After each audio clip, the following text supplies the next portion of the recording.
Nama Allah berat nggak? Saya udah pernah nyebut ini Pak. Nama Allah berat nggak? Kurang berat apa? Nama ini jika ada di bumi, satu orang jadi bumi nggak jadi kiamat. Maka orang yang paling sakti di dunia bukan orang yang kebal, bukan orang yang pindah tempat sesaat. Orang paling sakti di dunia orang yang di kolbunya ada nama Allah. Allah itu. Semakin banyak nama Allah di kolbu, semakin orang ini sakti di sisi Allah, bukan di sisi makhluk Allah. Jadi antum itu nggak sakti kalau nggak bisa nahan kiamat. Kalau cuma bisa nahan debus doang mah biasa.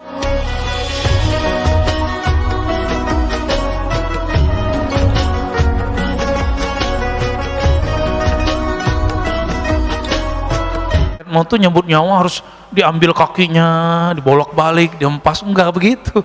Malaikat maut itu cukup ngelihat aja, dikedip mati. Ya. Beres sama malaikat maut itu gampang. Pakai nafas dia selesai sama dia. Jadi ilmu pernafasan itu ilmu malaikat maut tuh Pak. Salah satunya ya. Saya jadi faham kisah Nabi Musa itu. Oh berarti nabi-nabi, wali-wali dijemputnya terhormat. Kalau dia nggak izin pun nggak dicabut Pak. Nabi Musa karena beliau nggak izin, malaikat maut ngikutin time yang sudah ada di Lauh Mahfuz yang kita sebut takdir. Nabi Musa belum mau mati, ditahan dulu sama Allah. Sampai Nabi Musa mau beliau dicabut nyawanya. Hal itu terjadi juga pada Sayyidina Adam alaihissalam. Beliau lupa, itulah kelupaan pertama di alam semesta. Nabi Allah Adam alaihissalam waktu masih di surga, beliau ditunjukkan print takdir semua keturunan-keturunannya, termasuk kita ini udah lihat sama Nabi Adam. Jadi antum jangan merasa kita ini orang biasa-biasa aja. Nama kita ada di Nabi Adam. Binnya lengkap sama beliau. Ini anak saya nih, ini tanggal sekian, hari Sabtu, musim corona, dia masih ngaji gitu. Masuk Pak, dia lihat Pak. Nabi Adam melihat semuanya, beliau tertarik dengan seorang keturunannya bernama Daud alias David ya. Daud. Nabiullah Daud alaihi salatu wassalam umurnya 30 udah mati harusnya. Lagi jadi raja, lagi sedang kuat-kuatnya. Sedangkan beliau ini untuk mencapai niat kesuksesannya harus nambah umur sekitar dari 0 sampai umur dia yang sekarang. Maka Nabiullah Musa, Nabiullah Adam mengatakan, ya Rabb, ini anakku, cucuku, tujuannya belum sampai. Kalau aku berikan 30 tahun umurku, insya Allah dia sampai. Dengan izin dia, engkau, maka dia sampai. Maka Allah izinkan, diberikanlah 30 tahun umurnya. Berarti takdir bisa dirubah nggak oleh kekasih Allah dengan izin Allah. Jadi takdir itu ada takdir Lauh Mahfuz, ada takdir Rahmaniyatul Arsy. Jadi takdir Lauh Mahfuz itu takdir kudrat iradat. Sedangkan takdir yang lebih besar itu takdir Arsy. Ar-Rahman 'alal 'arsy istawa. Takdir yang ada di Lauh Mahfuz itu, ini yang kita jalani sekarang. Biasa, tapi ada takdir yang masuk kepada sifat jaiz Allah subhanahu wa ta'ala. Ini takdir yang Allah tulis di arasnya. Nah, ini beda Pak. Ar-Rahman 'alal 'arsyis tawa. Allah tulis dengan kasih sayangnya. Karena sayangnya Allah tidak terbatas, maka diberikanlah umur tambahan untuk Nabi Daud. Nabi Musa turun ke bumi, seharusnya umurnya sudah habis sekarang. Datanglah malaikat maut seperti Nabi Musa tadi. Karena Nabi Musa ini Nabi intelektual juga, maka ngajak ngobrol. Kamu siapa? Saya malaikat maut. Mau ngapain? Pura-pura nggak tahu. Saya mau cabut nyawa engkau, kata Nabi Adam. Lah umur saya masih ada 30 tahun lagi. Beliau lupa sudah memberikan kepada Nabi Daud. Apa kata malaikat maut? Bukankah engkau telah memberikan kepada cucumu? Berarti Nabi Daud belum lahir sudah didapatkan umurnya, udah dibicarakan di langit, udah dibicarakan di surga, udah dibicarakan di bumi ketika beliau diutus. Terjadi alot, pulang Pak malaikat maut, dipanjangkan lagi tuh umurnya Nabi Adam. Dan itu kelupaan pertama ya. Begitu Allah kepada kekasih-kekasihnya, dan kekasih Allah itu masih ada sampai hari ini di bumi. Masih ada Pak hari ini di bumi. Siapa kekasih Allah di bumi yang Allah selalu memandangnya? Ketika orang ini masih ada, Allah biarkan bumi bergerak. La taqumu sa'ah hatta la yuqalu fil ardi Allah Allah. Tidak terjadi kiamat kerusakan di muka bumi sampai tidak ada lagi yang mengatakan Allah Allah. Jadi di Lombok lagi rame Pak. Teman-teman saya yang ahlu sunnah punya seorang tuan guru yang mengatakan ada seorang wali Allah kasih tugas jaga gunung gitu. Dianggap musyrik oleh seorang yang tidak mengerti bab ini.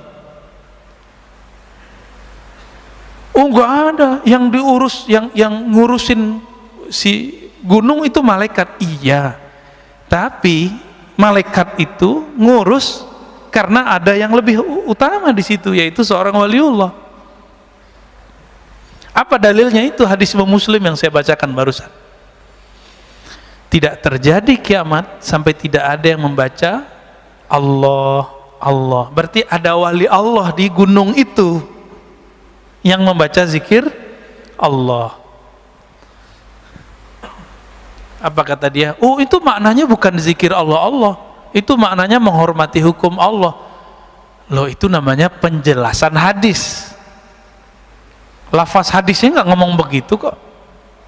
Kok giliran kayak gini pakai penjelasan pribadi ya? Walaupun itu ada dijelaskan Imam Nawawi, tapi kan juga ada penjelasan Imam Sya'rani, Imam Abdul Hasan Syazili, bahwa itu zikir beneran Allah Allah Pak. Tidak terjadi kiamat sehingga tidak ada yang berkata Allah. Yang berkata itu manusia bukan? Manusia. Berarti yang nahan bumi ini bertahan malaikat atau manusia? Yang jaga bumi ini tetap untuk bertahan lestari malaikat apa manusia? Itu maknanya. Itulah bab al-walayah al-kubra, kewalian besar. Mereka dititipi Allah untuk jaga bumi. Jadi nggak usah khawatir Pak, corona ini mainan Dajjal sama Imam Mahdi.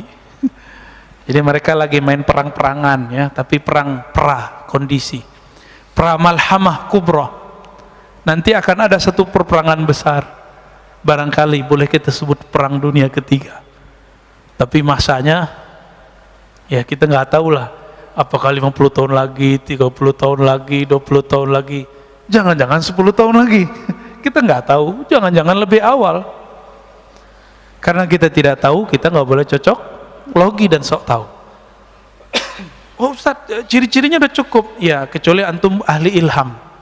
Kalau ahli cocok logi nggak boleh ngomong ya, karena ilmu ini bukan ilmu munasabat murni, bukan ilmu cocok logi, dia ilmu zauk ya.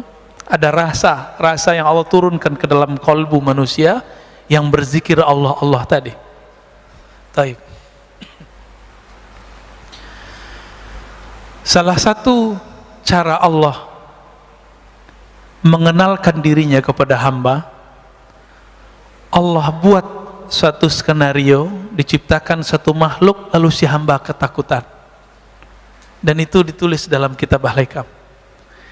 Bismillahirrahmanirrahim. Wa bisanadina al-muttasil al-imam al-arif billah ibn Athaillah Sakandari qadasallahu sirrahu qala mata awhashaka min khalqih fa'lam annahu yuridu an yaftaha laka babal uns bih. Mata awhashaka min khalqih, kapanpun, saat kapanpun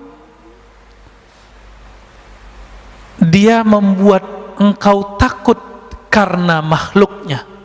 Awhashaka, membuat kamu ketakutan, min khalqih, karena satu makhluknya. Saya mau tanya, corona makhluk Allah atau dia diciptakan oleh selain Allah?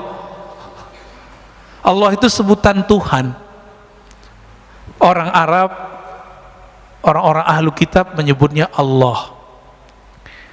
Yahudi menyebutnya Yahu dalam bahasa Arab, dalam bahasa Ibraninya Yahweh. Wahai dia, wahai beliau. Karena Yahudi tidak berani menyebut kata Allah.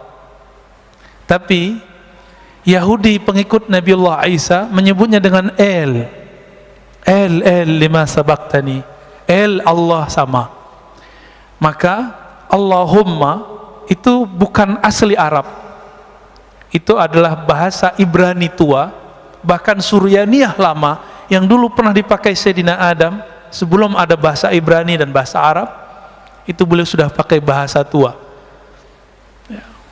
bahasa Aramaik, namanya bahasa Aram ya. Itu penyebutan aja ya. Setiap kali dia membuat kamu ketakutan karena corona, kira-kira begitu terjemahan hari ininya. Sekarang zaman corona Pak ya, atau dengan virus apapun, atau dengan preman siapapun, atau dengan penguasa yang jahat manapun, atau dengan para teroris manapun gitu. Fa'alam, maka ketahuilah annahu yurid, bahwasannya dia sedang ingin yaftah babal uns, yaftah laka babal uns, membuka bagimu satu pintu ma'rifatullah bernama unsiyah. Apa arti unsiyah? Unsiyah artinya keintiman. Keintiman. Kadang-kadang orang takut dengan corona, tapi ada yang lebih berbahaya, yang lebih menakutkan. Takut karena maksiat, takut karena pernah bermaksiat. Semua kita pernah maksiat nggak Pak? Bener? Semua kita nggak ada yang nggak bermaksiat, maka nggak usah sok suci. Pernah maksiat nggak? Pernah maksiat. Nggak maksiat mata, maksiat telinga. Nggak maksiat telinga, maksiat lisan.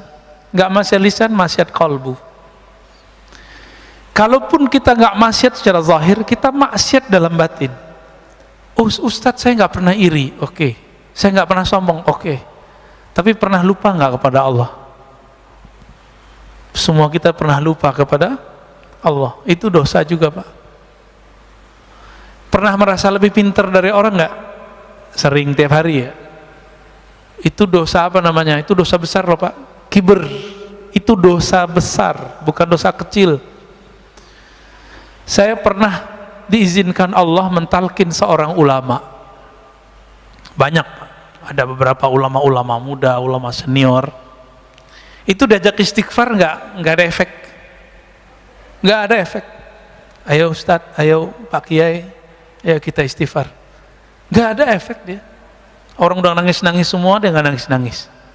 Ternyata satu masalahnya, dia merasa lebih pintar dari saya. Akhirnya di dalam hati ada ilham masuk. Coba ajak istighfar daripada merasa lebih pintar. Maka kita istighfar, astagfirullah, ya Allah ampuni dosaku karena aku merasa lebih pintar daripada orang lain. Langsung Mak nangis. Berarti dosa yang tidak terlihat karena merasa pintar ini lebih susah ditobatkan. Ini mohon maaf nih, yang narkoba gampang Pak tobatnya. Antum tobat, nggak ngulangin, tinggalkan komunitas, Allah terima. Pernah minum khamar, Allah gampang itu. Orang melakukan zina, gampang tobatnya. Tapi kalau dosa sombong, susah tobatnya. Antum kalau ada rasa sombong, nggak mau dengerin saya. Maka salah satu ciri-ciri orang sudah tidak sombong, dia mau dengerin orang lain. Maka kepada para ustadz, para da'i, jangan ceramah mulu, sesekali jadi mustami. Imam Ahmad mengatakan ciri-ciri orang alim itu, dia mau belajar kepada yang lebih besar, sepantaran, dan yang lebih kecil.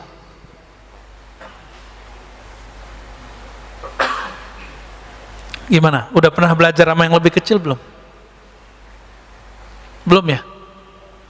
Umurnya, gelarnya, fisiknya, belum ya? Jarang ya? Jarang. Kalau umur sering, tapi kan gelarnya tinggi. Yang umurnya kecil, gelarnya nggak segede kita, Pak. Pernahkah kita mau dengerin? Nah, maka kalau para dai, para ustadz, jangan khutbah mulu tiap bulan. Harus ada 1 kali sebulan dia nggak dengerin khutbah, dia dikhutbahin orang. Nah, syukur-syukur di rumah dikhutbahin bininya ya. Jadi apa yang Allah sedang mau kenalkan kepada kita? Unsiyahnya, keintimannya dengan kita. Uns itu lebih dekat dari qurb, kedekatan. Uns itu sudah mesra. Pernah, ini ilustrasi biar gampang. Anak-anak kita kalau ketakutan dia nyari siapa? Ayahnya. Ayah gitu terus dipeluk kan? Kita gemes ngeliat begitu, dan itu bikin rindu mau pulang ke rumah. Bener ya? Itu bikin rindu, Pak. Kadang-kadang kita gak rindu mamanya ya, yang bapak-bapak ini rindu sama anak kecil ini. Nah, ini namanya uns, kemesraan kalau dia seumuran, keintiman jika dia sudah sangat dekat ya. Keakraban jika dia sudah sangat akrab. Sudah akrab belum dengan Allah? Allah itu ngomong, wa nahnu aqrabu ilaihi min habil warid. Kami ini akrab kok dengan kamu. Kan artinya akrab kan bahasa Arab tuh akrab. Kami ini lebih akrab daripada kamu, daripada dirimu sendiri. Hablul warid. Hablul warid itu kan diri kita sendiri. Nggak usah diterjemah harfiah. Maka salah satu nikmat yang Allah berikan saat ini, saat corona ini, adalah nikmat unsiyah. Sebelum keluar doa dulu nggak? Biasanya dulu keluar aja kan. Sekarang ya Allah jaga aku dari corona. Kayaknya kecil amat. Emang virus itu cuma corona? Banyak Pak virus selain corona. Saya nggak kena corona kemarin, kena batuk, kena flu sebulan yang lalu. Sekarang sisa batuk, kering dikit batuk. Ini bukan batuk corona loh Pak ya. Saya udah pernah corona setahun lalu. Ya kalau versi Ustadz Fulan kan kena corona munafik. Berarti saya munafik Pak. Ya nggak usah jauh-jauh nuduh orang munafik, kita munafik. Tapi kan tega amat nuduh begitu. Kiai kita banyak yang meninggal karena corona. Emang mereka munafik? Habis yang bilang munafik kena corona dia. Ya salam.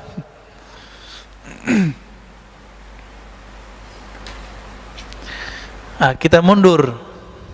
Khairu awqatika, sebaik-baik time yang kamu punya, waktu yang kamu punya. Jadi time itu bukan jam. Jadi sekarang 5:32. Bukan itu. Itu namanya jam dinding, Mbak. Jam sholat. Waktu itu adalah satu nafas yang kita tarik, satu nafas yang kita keluarkan. Itu yang disebut waktu. Berarti waktu kita sebenarnya lebih berharga daripada cuma 1 detik, 2 detik itu. Apa kata beliau? Waktu kamu bernafas yang paling bagus adalah waktun tashhadu fihi wujuda faqatik. Saat-saat jika engkau melihat engkau lagi butuh kepada Allah Subhanahu wa taala. Engkau memerlukan perhatian penjagaan Allah Subhanahu wa taala. Sebelum keluar rumah berdoa, ya Allah jagalah saya. Allah itu senang tuh sama orang yang begitu. Dan itu waktu-waktu paling indah. Bapak sholat 100 rakaat tapi nggak ada rasa memerlukan perhatian Allah, membutuhkan bantuan Allah. Itu lebih baik doa yang tadi Pak. Itulah alasannya kenapa doa musafir lebih utama daripada doa-doa orang biasa. Karena orang musafir ini dia takut mati. Saya pernah kasih contoh beberapa tahun lalu, di sini juga. Awal-awal naik pesawat, dari awal naik sampai turun, zikir nggak putus-putus kan? Naik kedua, setengah putus. Naik ketiga, lupa, malah nonton, main handphone. Benar ya? Kenapa? Karena kita sudah terlalu biasa. Jadi manusia begitu. Doa-doa yang dulu kita baca saat kita ketakutan naik pesawat, itu doa pasti sudah dikabulkan Allah 70%. Saya sudah hitung Pak, doa-doa yang saya baca saat itu Allah udah kasih hampir semua. Tapi pas kita naik pesawat sekarang biasa aja ya. Rasa takut muncul lagi pas turbulen. Jadi kita ini takutnya tidak pernah permanen. Takutnya selalu bi asbab bil awarid, dengan sebab-sebab luar, belum permanen. Kenapa? Nama Allah belum nancap di dalam kalbu. Jadi kita takutnya kepada Allah masih karena faktor-faktor dari luar, belum karena kenal kepada Allah. Orang ini belum disebut arif billah, belum disebut kenal kepada Allah ya. Baru disebut takwa, dia takut kepada Allah. Jadi waktu kamu terbaik, waktu kita terbaik yang Allah lihat di saat kalbu ini merasa butuh kepada ampunan Allah, bantuan Allah, wa turaddu fihi ila wujudi dhillatik. Dan waktu kedua, waktu saat engkau merasa tercampakkan di tempat yang hina. Itulah sebabnya orang yang maksiat merasa hina, Allah lebih sayang daripada orang yang taat merasa suci. Jadi saya katakan, wahai diri yang pernah bermaksiat, jangan putus asa kepada Allah. Tapi jangan-jangan itulah saat Allah suka melihat kamu. Beberapa orang nggak pernah maksiat secara zahir, matanya lalu jaga, tangannya dijaga, semua dijaga. Kalau ngelihat ada orang berdua-dua, dia bilang, ih najis, setan, tengahnya ada setan. Kan hadis begitu. Kalau berdua, ketiganya setan ya. Ada yang buka aurat dikit, ahli neraka. Jadi panitia neraka dia Pak. Kan dia sudah punya daftar ahli neraka, ahli neraka, ahli neraka. Maka Islam yang dia kenal Islam neraka. Ini orang begini ini berbahaya Pak. Sangat-sangat berbahaya. Mungkin dia korban pendidikan neraka ya. Dulu waktu kecilnya orang tuanya bilang sholat, kalau nggak sholat neraka. Nah, digituin dulu kali sama orang tuanya. Ini jangan-jangan nih orang tuanya begini-gini nih. Ini antum horor-horor nih wajahnya. Kalau udah ngaji hikam nggak gitu lagi ngajar anak, ya. Ngajar anak bukan dengan ancaman, ngajar anak dengan pujian dan reward. Kasih dia harapan. Anak soleh bangun. Itu anak kecil lebih senang pada gituin. Anak soleh bangun. Anak papa bangun. Ahli sorga bangun, gitu Pak. Cara bangunin anak itu dia cepat bangun. Tapi kalau kita bilang, kamu nggak sholat neraka lo, gitu ya. Itu anaknya bangun langsung pikiran dia. Anak-anak korban begini nanti jadi patian neraka, ya. Dia sendiri nggak tahu nasib dia gimana kan. Banyak orang begitu hari ini, banyak. Kita ini buta ya. Betapa tidak buta. Setiap surat dalam Al-Quran, cari surat At-Taubah, semua memulai dengan Allah mengenalkan diri dan kata Rahman, Rahim, Rahman, Rahim. Emang nggak baca? Emang nggak dengar? Jangan-jangan kita kal himar yahmilu asfara, ya, seperti himar, ya, binatang himar. Apa terjemahan himar? Keledai, ya, yang dia memikul kitab-kitab, tapi dia nggak tahu apa yang dia pikul. Jangan-jangan begitu. Baca Quran, makanya ini mohon maaf loh Pak ya, ini ngajinya agak beda. Saya itu nggak ngajak orang khataman Quran banyak-banyak seperti Imam Syafi'i. Kan kalau Imam Syafi'i baca Quran ngerti, maka beliau emang afdolnya baca Quran banyak-banyak. Selama 4 tahun di Mesir, beliau khatam 4.000 kali. Itu setahun 1.000. Coba bagi sebulan berapa kali tuh? Antum hitung sendiri ya. Capek ngitungnya. Ini dari kemarin, dari kecil sampai sekarang, kalau kita hitung-hitung khataman, kita nggak nyampe Pak. Kita didoktrin kurang sempurna. Doktrinnya sudah oke, tapi kurang sempurna. Habis baca Quran, belajar Quran, khataman, berhenti ngaji Quran. Seharusnya langsung masuk ke ngaji makna Quran. Dulu waktu saya masih MTSN, SMP, selesai khataman, saya belajar ke kampung di seberang. Jadi kita ada 20 menit ke sana. Saya ketemu seorang buya, seorang ulama, dia ngajarin terjemahan Quran. Setiap Rabu malam Kamis kita belajar nerjemah. Karena keberkahan itulah saya bisa baca kitab sekarang. Ya. Padahal nggak nyantri seperti teman-teman pesantren ya. Saya nggak nyantrinya di surau aja, ganti pindah surau gitu-gitu aja udah. Nggak pernah nyantri seperti teman-teman kecuali setelah kuliah. Pas kuliah baru saya masuk pesantren. Ya. Tapi teman-teman di pesantren karena korban pendidikan kurikulum neraka, ya, kurikulum ikop, dikit-dikit diikop, akhirnya udah nyantri 6-7 tahun gak bisa baca kitab karena sekolahnya tegang. Sekolah itu harus tenang, anak-anak terus cinta. Jadi ketika beberapa tahun setelah saya bisa baca kitab, teman-teman yang belajar kitab gak bisa baca kitab pada dari pesantren. Nanya, enti kok bisa baca kitab, tipsnya apa? Jawaban saya cuma satu, cinta. Kamu sudah cinta belum dengan kitab yang kamu pelajari? Sudah cinta belum dengan guru yang ngajarin kamu? Jadi saya nggak pernah ngapalin Pak selama berapa tuh ya, 6 tahun itu bahasa Arab nggak ngapalin. Anak kelas 3 ya, kelas mau mereka ujian, itu mereka datang mau murojaah kitab dengan saya. Padahal kita baru kelas 1 dan kelas 2. Apa rahasianya? Cuma cinta. Saya cukup ingat kitabnya, ingat guru yang saya sukai itu, bukan cinta fisik, cinta ilmunya. Itu langsung ingat semua terjemahannya, maknanya, lembaran-lembarannya. Maka kalau ingin mengajari anak supaya pinter, jangan diajari dengan ancaman. Ajari dia mencintai ilmu yang dia pelajari. Baik. Jadi kapan saat-saat yang paling Allah suka? Bukan saat kita puasa 1000 kali, puasa 1000 hari, sholat 1000 rakaat, enggak. Allah sangat suka kepada hamba 2 saat. Pertama, saat dia menyaksikan si hamba itu butuh kepada Allah.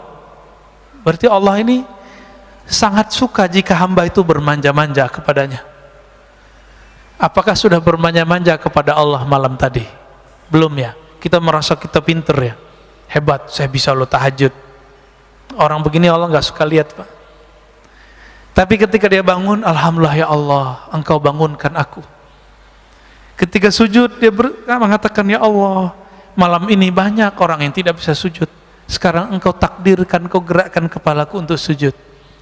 Dibaca ayat, dia katakan, ya Allah, lidah ini banyak dosa, tapi Allah izinkan membaca namamu.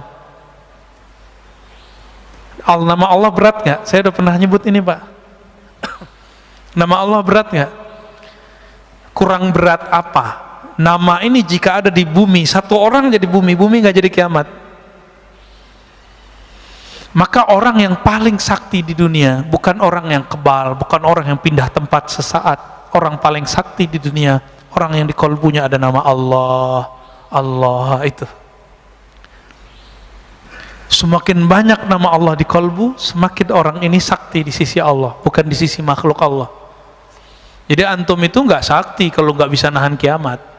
Kalau cuma bisa nahan debus doang mah biasa itu. Ya.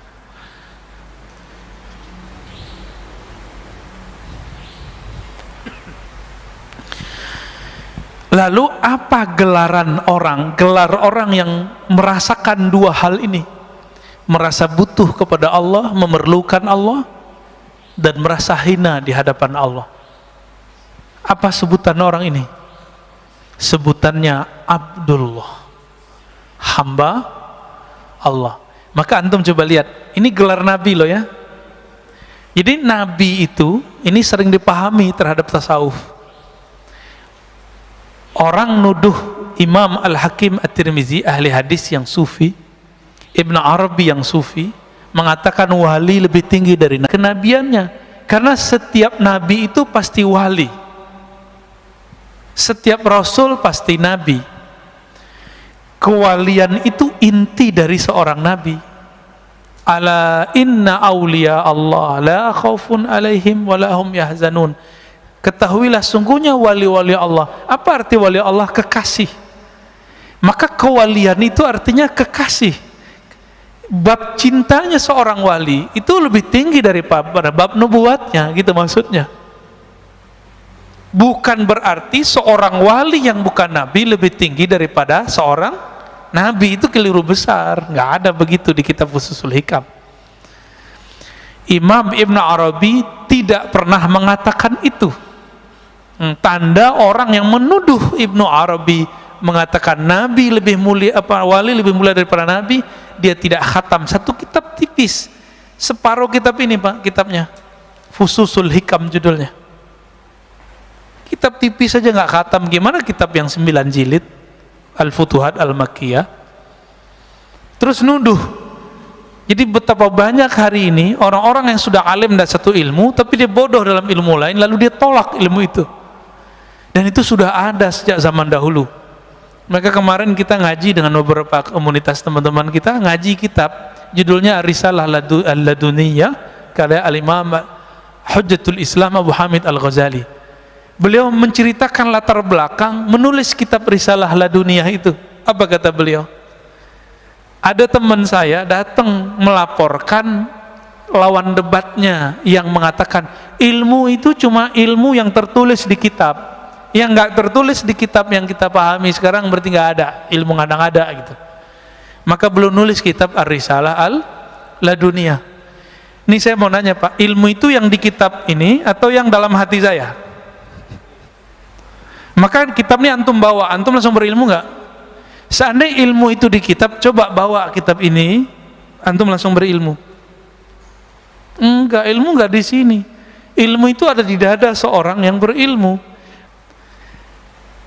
Coba kalau yang pakai levis itu ustadz lagi mau khutbah, kira-kira diturunin orang nggak Pak?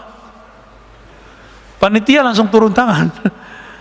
Lu ustadz beneran? Digituin paling ya. Teman saya hafiz Quran, cuma dia levis mulu Pak, nggak pakai kopiah. Ada jadwal dia jadi imam. Pengurus bilang, imam kok begini? Emang saya begini katanya. Ya udah ente nggak usah jadi imam. Marah juga tuh panitianya, karena konsep orang awam imam itu pakaiannya khas ya, begitu harus ya kayak gini lah ya, pakai jubah luar, pakai gamis, pakai baju koko, padahal baju koko mah bajunya Ahok tuh ya. Koko mah Ahok sama nggak tuh? Sama Pak. Koko kan kakak bahasanya orang Chinese ya. Baik. Di Quran ya banyak sekali ayat yang menyebutkan kata hamba sebagai makom tinggi para nabi. Ayat yang paling sering kita hafal musim Isra Mi'raj, Subhanalladzi asra bi 'abdihi laila. Maha suci, maha hebat Allah yang memperjalankan hambanya. Terus Nabi Ibrahim, wazkur ibadana Ibrahim. Maka ingatlah hamba kami yang bernama siapa? Ibrahim ya. Wazkur abdana Dawud ya. Ingatlah hamba kami Daud, Ishak, Yakub, Ayub, itu disebut gelarnya abd. Begitu ya dalam surat 38 mulai dari ayat 17, 45 dan itu berulang-ulang. Ingatlah hamba kami, ingatlah hamba kami. Maka diterjemahkan dalam bahasa hikam, sebaik-baik waktu kamu adalah saat kamu jadi hambanya. Itu terjemahan bebasnya ya. Baik. Gimana Pak Mirwan, udah sehat? Kena COVID Pak? Munafik dong. Kata orang sebelah Pak, kalau kena COVID munafik. Kalau saya dituduh gitu nggak marah Pak, emang saya munafik. Saya tahu diri saya munafik. Allah suruh banyak zikir, kita dikit zikirnya. Ya kan? Allah suruh sedekah, kita sedikit sedekahnya. Allah suruh senyum, kita sedikit senyumnya. Benar nggak kita munafik? Oh kalau mereka orang suci Pak, mereka nggak perlu ya. Tapi kalau datang COVID langsung habis deh. Gimana? Langsung tanya jawab atau gimana? Atau langsung hikam? Kayaknya lanjut hikam ya. Ini bagian akhir lah ya. Ciri-ciri doa kita langsung diijabah Allah. Mata atlaqa lisanaka bit-talab fa'alam annahu yuridu an yu'tiyaka. Kapanpun saatnya atlaqa, Allah mengitlakkan. Apa arti itlak? Melancarkan lisanmu sehingga tidak ada beban dalam melafazkannya, dalam memintanya. Fa'alam, maka ketahuilah saat itu Allah sudah langsung menjawab. Saya mau tanya lagi Pak, adakah di dunia gerakan yang bukan digerakkan Allah? Ada nggak? Kalau ada berarti ada Tuhan selain Allah. Gimana? Jadi yang gerakin kita doa itu siapa sih? Allah. Kita usaha, mentok, pusing, tahu-tahu kita ada aja jalannya. Yang membuka jalan itu siapa? Kita atau Allah? Oh itu kan koneksi saya Ustadz. Kita sudah menuhankan diri sendiri. Hati-hati. Afara'aita man ittakhadha ilahahu hawa. Maka apakah engkau melihat orang yang menjadikan Tuhan dia, pujaan-pujaan dia, yang dia puja-puji itu dirinya sendiri. Jika orang alim dia merasa dirinya pinter, tuh lihat saya jamaah saya banyak gitu. Tuh lihat saya ilmu saya banyak. Nah, orang begini sudah menuhankan dirinya. Mau dia gelarnya mursyid, mau gelarnya doktor, LCMA, kiai 1000 kali, itu tetap di dalamnya iblis. Orang yang memuji-muji dirinya sendiri itu iblis Pak. Nauzubillah min dzalik. Kecuali dia memulangkan pujian itu kepada Allah Subhanahu wa ta'ala. Yang berhak dipuji siapa? Allah, ya. Maka orang yang memuji dan memusuhi kita itu gerakan dari Allah. Marah gak Allah menggerakkan? Marah gak? Maka jangan terlalu senang dipuji orang, jangan sedih juga kalau dicaci maki orang, karena itu semuanya gerakan dari Allah. Wa ma tasyauna illa ayyasha Allah. Tidaklah engkau berkehendak kecuali kehendakmu tunduk kepada kehendak Allah Subhanahu wa taala. Ada seorang anak muda, belagunya bukan main ngomong kepada saya ya. Kita ngaji hikam, dia seorang marketing. Dia bilang, Ustadz itu nggak ngerti ilmu marketing. Oh iya, terus gimana? Marketing itu kita harus campaign, iklan, bla bla bla bla, segala macam dia ngomong. Setengah jam dia ngaji hikam Pak jadinya. Hikam malah dia. Oh gitu ya, ya saya yain aja. Ya. Karena orangnya udah nggak bisa masuk, jadi udah defense. Ya. Sekali doang ikut kajian kita udah nggak mau ikut lagi. Kita ngasih rahasia rezeki biar dia nggak terlalu nafsu, terobsesi. Ntar kalau dia terobsesi tinggi, merasa ilmu marketingnya yang bikin laku, gagal Pak, stres. Makanya banyak orang marketing tuh stres. Tiap hari itu lebih stres dari tukang cangkul Pak. Orang nyangkul di sawah, pulang-pulang capek, tidur. Orang marketing udah jam 1 malam masih mikirin besok kayak ngapain gitu. Nggak keringetan, malah kerja di bawah AC. Tapi pikirannya tertekan terus ya. Gimana pakai kecerdasan dia. Sahabat saya jadi fundraiser di salah satu lembaga zakat terkenal di Indonesia. Orang tamatan kuliah dakwah Pak, nggak ngerti ilmu marketing versi ilmu marketing konservatif sekuler konvensional lah istilahnya ya. Karena sekarang ada istilahnya hukum positif, bank konvensional gitu ya.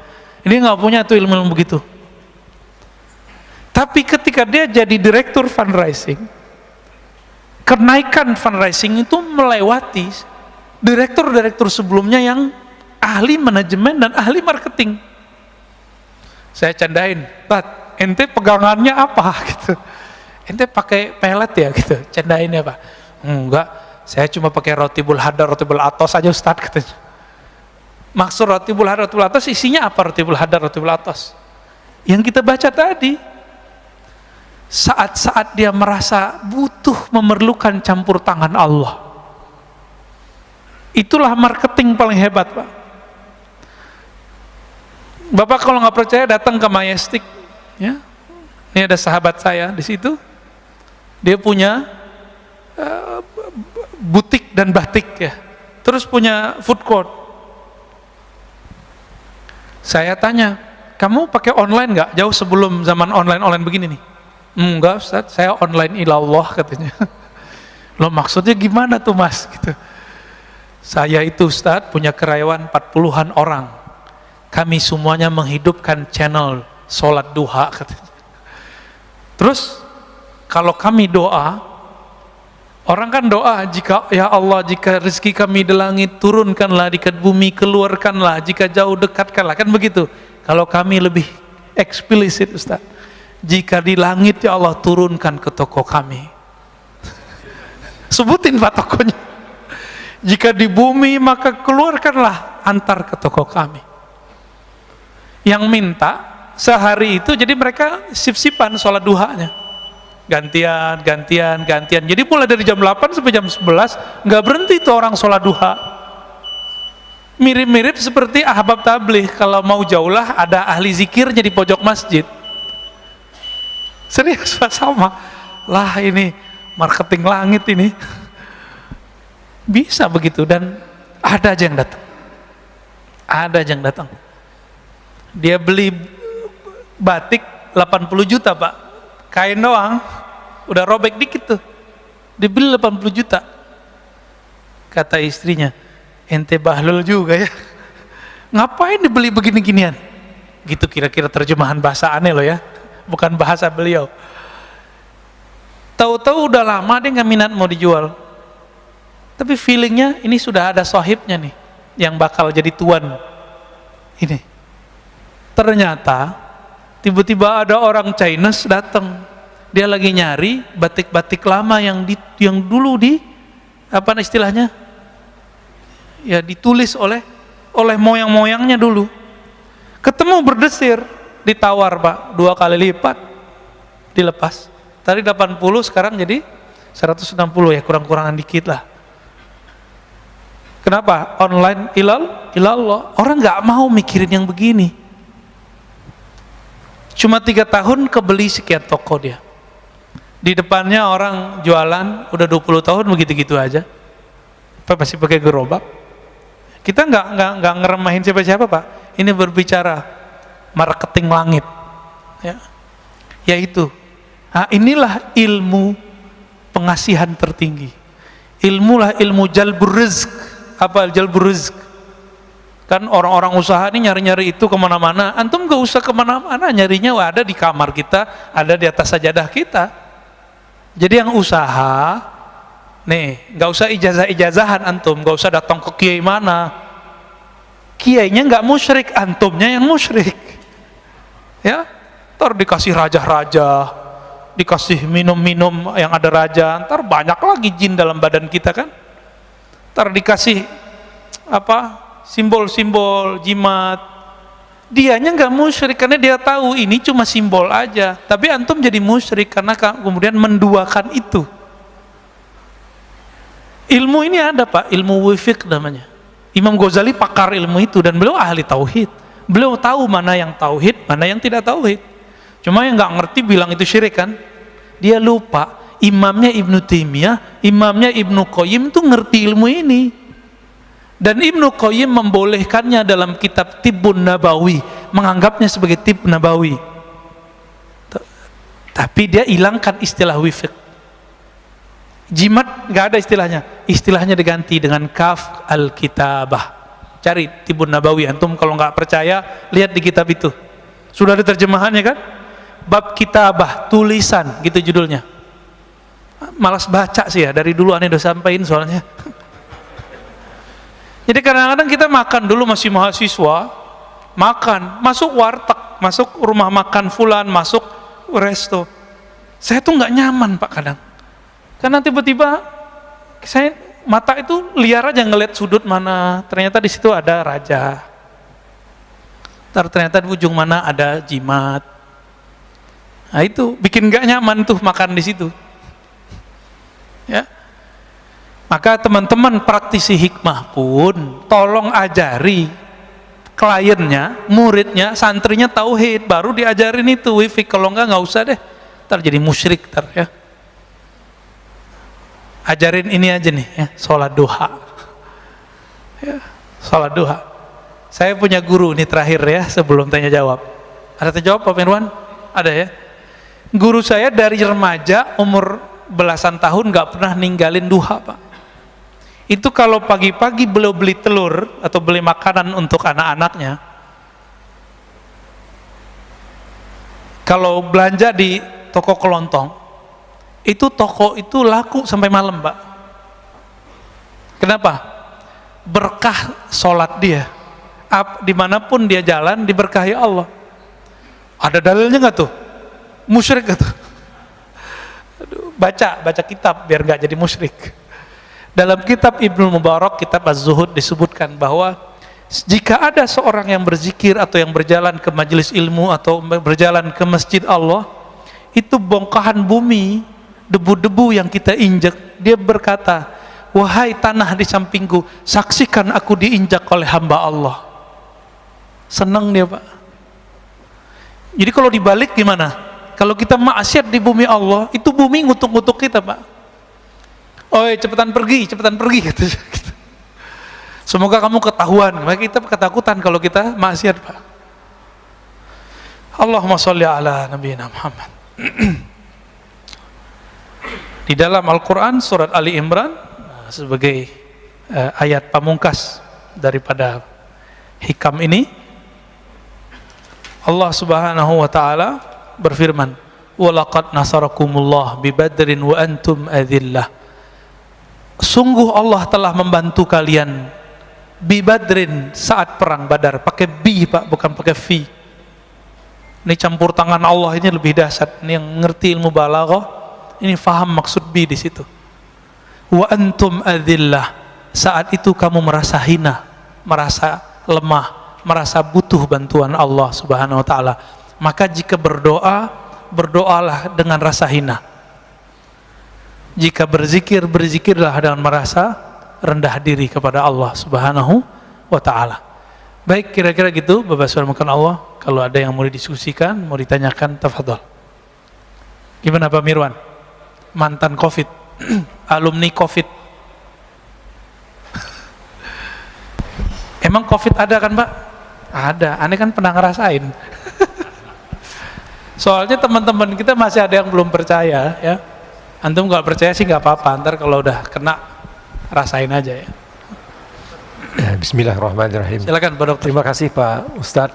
Salam. Masya Allah ini. Jadi pertanyaan saya adalah terkait dengan kondisi sekarang, kekinian, bahwa tadi ada corona, ada permasalahan yang luar biasa mendera kita.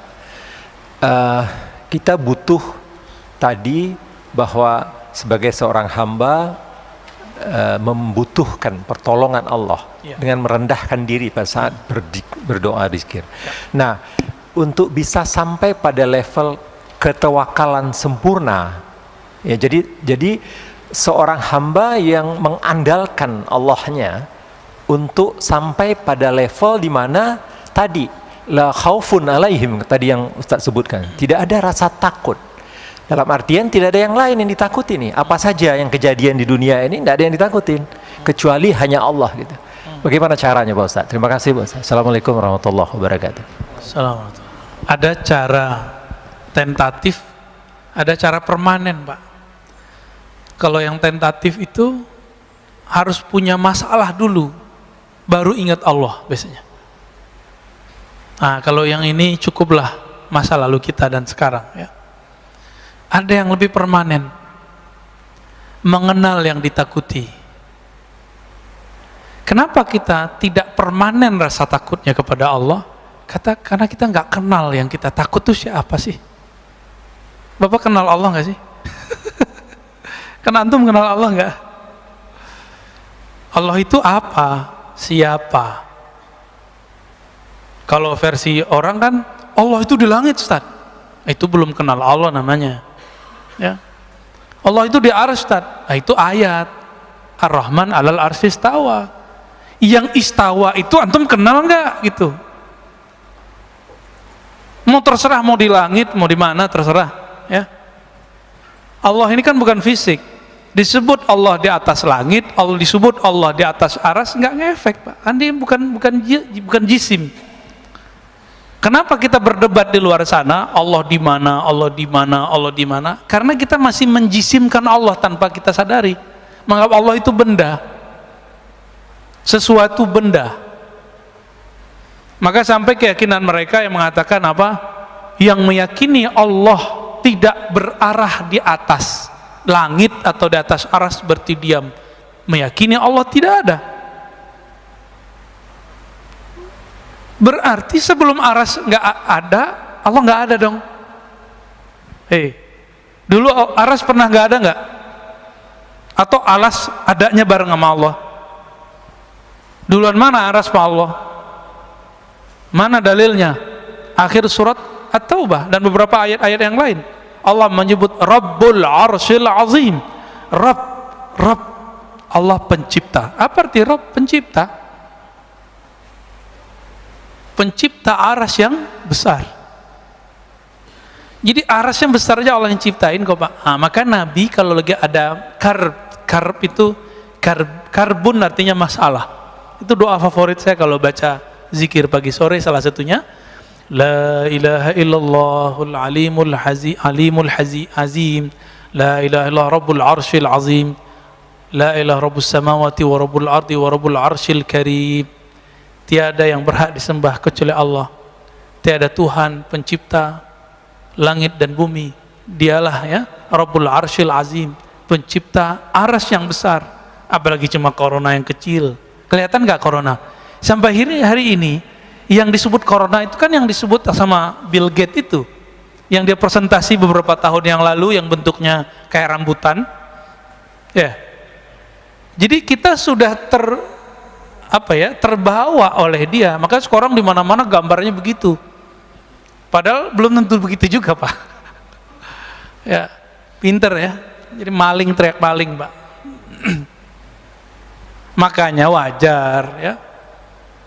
Vaksin versi lawan dia nggak diakuin, karena dia mau jualan vaksin juga. Ustadz konspiratif. Emang ada di dunia yang tidak pakai konspirasi? Antum dagang aja konspirasi loh. Kita dagang aja konspirasi nggak? Contohnya gini, orang megang handphone setiap hari lebih lama daripada nonton TV. Maka sekarang orang antum nonton YouTube sekarang lebih banyak nonton TV, ya nggak? Itu pakai otak konspirasi loh. Sekarang jadi marketing namanya. Maka dipasanglah iklan banyak-banyak. Yang lucunya pas pengajian lagi ya. Maka antum yang pakai channel pribadi tuh, tapi isinya ceramah, itu duitnya subhat, harus dibagi tuh. Wajib dibagi kalau dapat duit. Ya. Harus dipakai untuk jalan dakwah, kalau enggak kualat. Rasain aja ntar. Ya. Karena pembersihnya cuma jalan dakwah. Jadi antum yang punya tabungan samar-samar, nggak usah khawatir, pakai di jalan dakwah. Tapi jalan dakwahnya jangan salah dakwah. Ntar dakwah teroris lagi yang dibantu. Ya. Jadi apa yang harus kita lakukan? Ma'rifatul ma'bud, mengenal yang kita anggap kita takut itu. Bapak karena kenal istri, maka cintanya permanen, Pak. Walaupun istri sudah ubanan, benar gak, Pak? Bapak kan ubanan soalnya. Saya ngeliat rambut Bapak aja. Tetap cinta kepada istri. Kenapa? Saya kenal dia semenjak dia belum ubanan gitu. Ada orang cantik bukan main, tapi ketus. Bapak seneng gak? Jadi cantik fisik itu dia cuma enak di mata. Pas ngomong gak enak di telinga, maka dia gak cantik lagi. Cantik-cantik kok ketus. Nah, itu cara kita membatalkan kecantikan dia. Apalagi nyebelin, apalagi matre, capek lagut ya.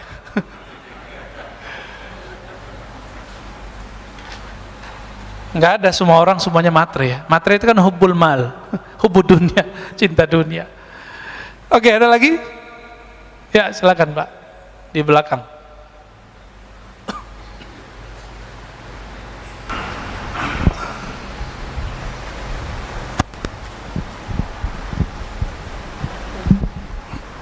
Bismillahirrahmanirrahim. Terima kasih Ustadz waktunya. Ya, sama-sama Pak. Yang membedakan manusia itu di hadapan Allah adalah ketakwaannya. Kita sering mendengar bahwa dalam hadis yang populer, dalam diri manusia itu adalah segumpal daging. Jika daging itu baik, maka semuanya akan menjadi baik. Betul. Nah, kalau sudah demikian, maka dari strata yang bawah itu bisa menjadi lebih dicintai Allah daripada pribadi yang punya strata yang lebih tinggi karena ketakwaannya. Nah, bagaimana cara kita mengintegrasi amal, ilmu, dan iman supaya kita menjadi kepribadian yang dicintai oleh dan diutamakan oleh Allah Subhanahu wa taala. Dan apa yang menyebabkan daripada ketiga integrasi ini yang mudah sekali copot, mudah sekali luntur, mudah sekali kalah dalam kita mencapai keridhaan Allah Subhanahu wa taala. Terima kasih. Wassalamualaikum warahmatullahi wabarakatuh. Assalamualaikum warahmatullahi wabarakatuh. Gak pakai teori Pak, pakai yang praktis aja ya. Masih ingat kisah orang yang suka baca kulhu? Dalam Sahih Bukhari, Kitab Tauhid, bagian akhir kitab, jilid terakhir. Kitab saya masih kitab kuning jadul, nggak ada nomornya ya. Kitab Tauhid, Darul Fikr yang lama. Di situ disebutkan bahwa ada seseorang pemimpin perang, setiap kali mimpin sholat, selesai satu ayat dia tutup dengan kulhu. Bahkan beberapa rakaat itu cuma kulhu, kul huwallahu ahad, Allahus samad, sampai akhir. Akhirnya bikin yang di belakang bertanya-tanya, emang gak ada ayat lain? Kira-kira gitu ya. Kenapa sih ini orang bacanya ayatnya itu aja, Al-Ikhlas mulu. Pulang ke Madinah, sahabat-sahabat yang jadi makmum ini melaporkan apa yang dia lihat, padahal Nabi gak pernah menyuruh begitu. Ini artinya apa? Sahabat-sahabat itu menciptakan torikot-torikot ritual untuk dirinya. Ini dalil bahwa boleh seorang alim meramu dari dalil-dalil yang ada suatu amalan yang kemudian dia disiplinkan dan dia ajarkan kepada orang, disebut torikoh. Ini dalilnya. Apa kata Nabi? Coba tanya si fulan itu, kamu gak usah tuduh dia, tanya dia kenapa dia buat begitu. Jadi kita kalau ngikutin sunnah Nabi ini, kita nggak boleh ngejek orang ngamalin apa aja, nggak boleh ngejek. Kita konfirmasi, tabayun namanya. Kenapa sih kamu ngamalin ini? Sama orang yasinan kita tanya, kenapa kamu baca yasin? Ya. Sama orang ziarah kubur jangan langsung bilang dia syirik, khurafat. Kita tanya, apa yang kamu baca saat ziarah kubur? Baru bilang syirik atau enggak syirik. Maka sahabat ini nanya, datang, wahai panglima kami, jenderal kami, kenapa engkau suka baca kulhu di setiap gerakan sholatmu, setiap rakaatmu? Apa jawaban beliau? Karena di dalamnya ada sifatur rahman, sifat-sifat Allah yang maha pengasih penyayang, aku suka membacanya. Lalu dibawa lagi kabar jawaban itu ke Nabi. Nabi kemudian mengatakan, sampaikan kepadanya.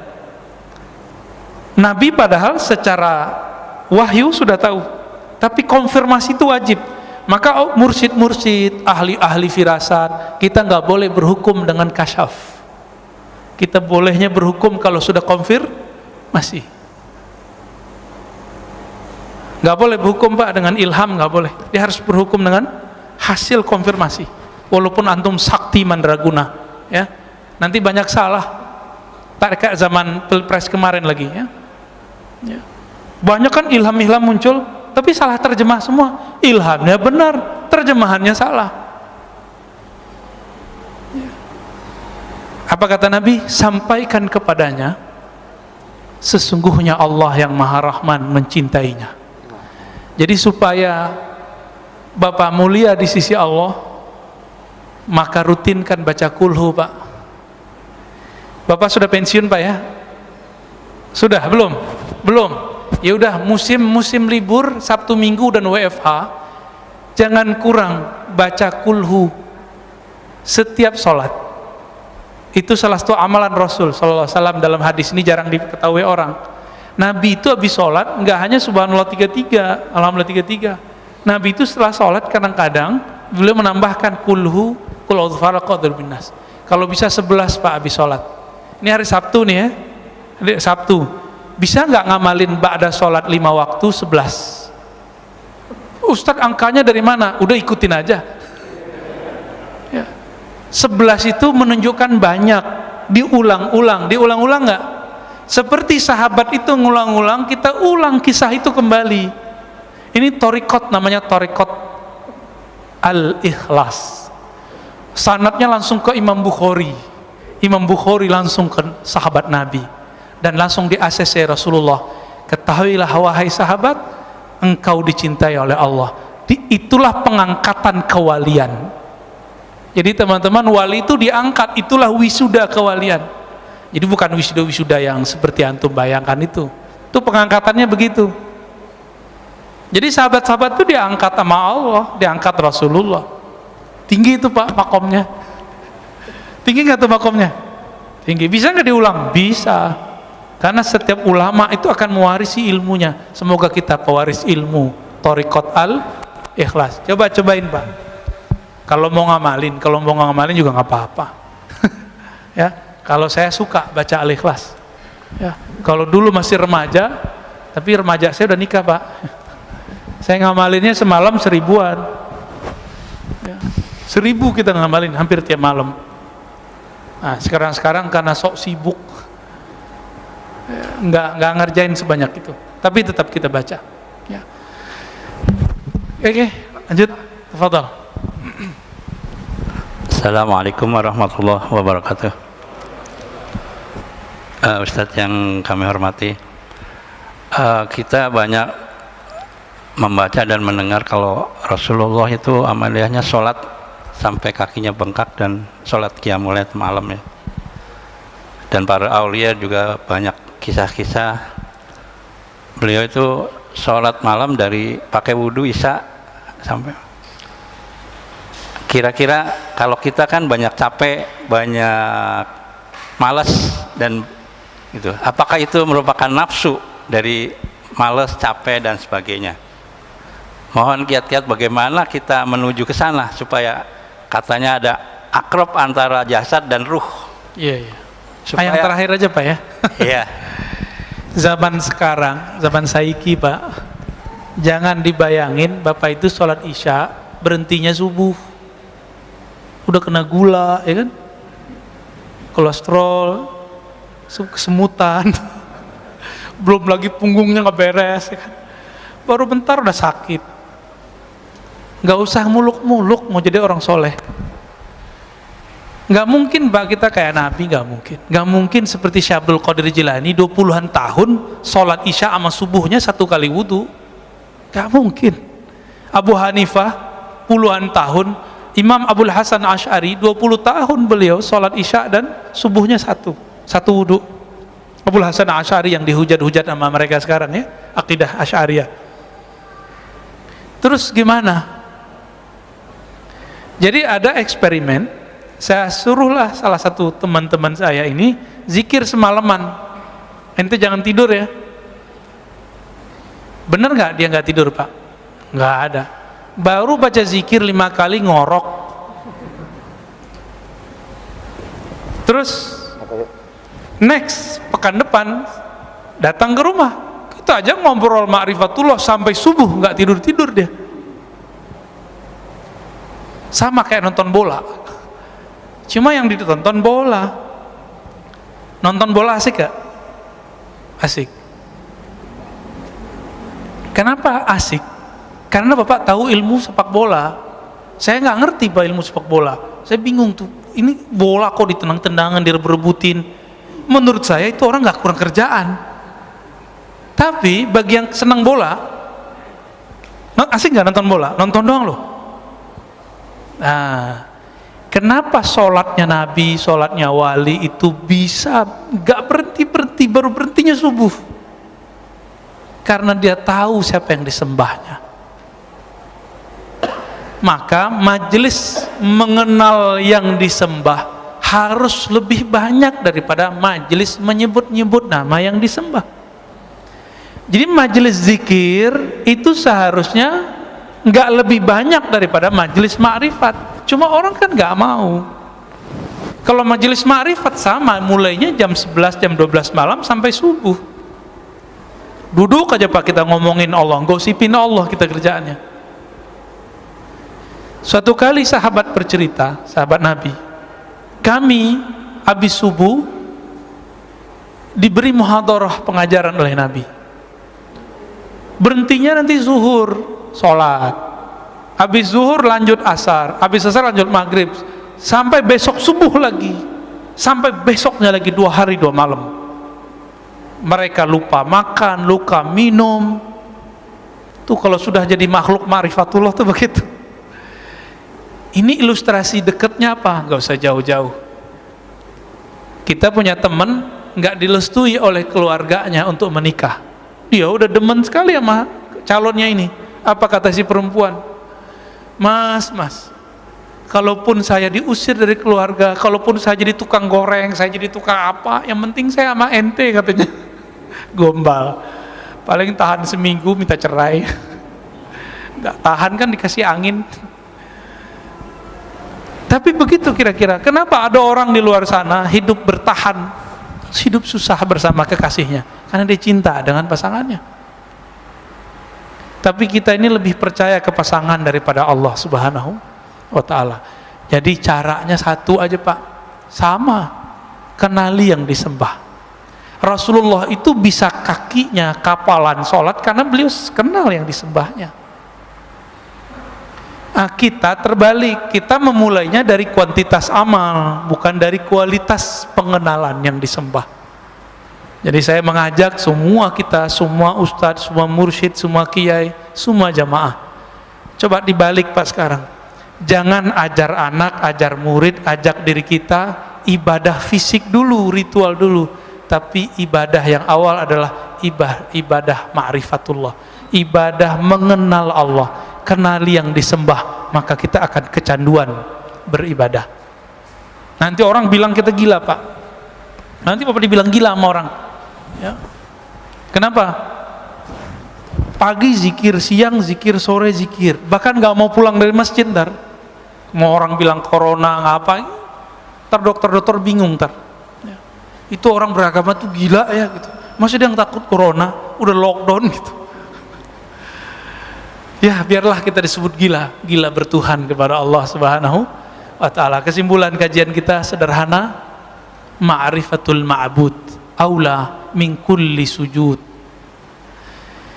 Mengenal Allah Ta'ala lebih utama daripada sujud, bahkan 1000 sujud. Maka kenalilah Allah yang kita sembah, sujud kita akan lebih bermanfaat dan lebih berkualitas. Wassallallahu ala nabiyina Muhammad. Assalamualaikum warahmatullahi wabarakatuh.